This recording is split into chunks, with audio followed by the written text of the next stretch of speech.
Kia ora, no mai hoki mai.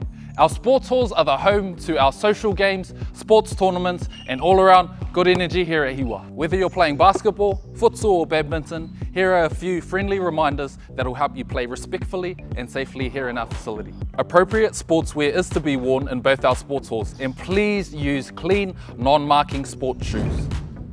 Food and open drinks make the court slippery and unsafe. Keep snacks on the sideline and drinks in sealed bottles only. If you're in Sports Hall 1, please no metal bottles. Forget your ball racket or shuttlecocks? Don't worry, you can come hire some from reception. There's a 2-hour limit, and when you're done, please return it back to reception. Be sure to check the schedule on the portal before you come into play. When it's busy, please be mindful of others waiting to play, and if you can, include them in your game.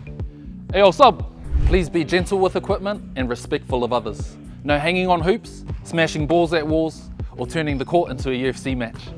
Before you leave, grab your gear, clear any cones or balls, and please pick up those shuttlecocks.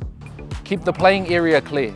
Bags and extra gear go on the sidelines or in lockers. If you're recording your game, make sure everyone in the shot is all good with it, or find a corner where no one else is in view. Play hard, play fair, and help keep Hiwa's Sports Hall a fun and safe place.